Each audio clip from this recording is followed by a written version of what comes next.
Assalamu alaikum wa rahmatullah. My brothers and sisters, I wanted to share something that happened with me personally.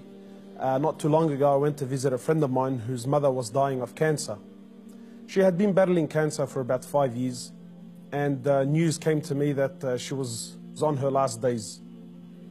So I went to visit the brother, and as I sat down with him, he was explaining to me that his mother is going through that state of sakarat al-maut, conscious and unconscious, and that the cancer was really starting to spread all over. So as I sat with this friend of mine and we were talking, his eyes teared up. So I assumed that because his mother's dying, and so I tried to comfort him, and I said to him, look, you know, this is natural in life. And he said to me, I'm not crying because she's leaving. And of course I am upset, but that's not why I'm crying. I said, then why are you upset? He said, I'm upset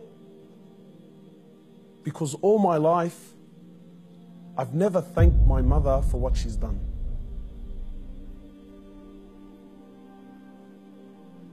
And honestly, I can't explain what happened to me when he said these words, you know.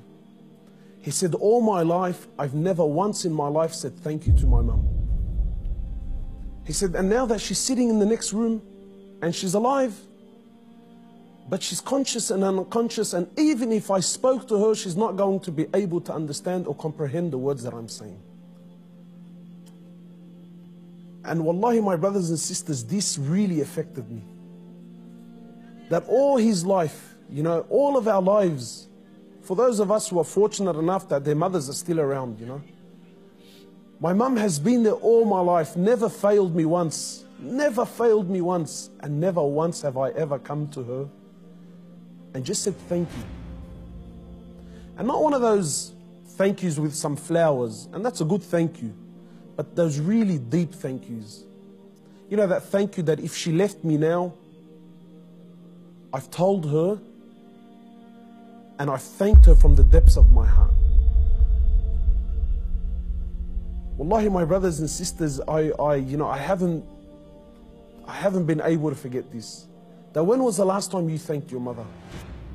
When was the last time you showed your mother genuine appreciation for everything that she's ever done? Or are we going to be like those, or are we going to be of those who, when our mothers leave us permanently, then we will sit back and remember and start to regret that I didn't take advantage of the opportunity when I had it. You know, my brothers, in many places around the world, they celebrate this thing called Mother's Day. And it breaks my heart because in Islam, in truth, Mother's Day is every day. We don't single out one day of the year to say, oh, Mum, look, I remembered you today. But rather, we're ordered by Allah and His Prophet, more or less, to remember our mothers on a daily basis. A man came to the Prophet of Allah and he says to him, O Prophet of Allah, and many of us get this hadith wrong. He says, O Prophet of Allah, who is most deserving of my kind treatment? He says to him, your mother. He says, then whom? He said to him, your mother. He said to him, then whom? He said to him, your mother. He said, then whom? He said, then your father. Many of us, we interpret this to be love, that my mother is most deserving of my love. No, the person that is most deserving of your kind treatment, of your money, of your health, of everything that you possess, the person that is most deserving of this more than anyone, above all, is your mother, then your mother, then your mother, and then your father. My brothers and sisters, in short, many of us, we still have our mothers. Wallahi, do not be of the losers who wait until our mothers leave us permanently, only then to wish and to regret and say, you know, I wish I can go back and thank my mother. If your mother is still around, you know, run. By Allah, run to her and thank her for everything that she's done. We ask Allah subhanahu wa ta'ala to make us of those who have the best relationship with their mothers, and we ask Allah subhanahu wa ta'ala to give them Jannah.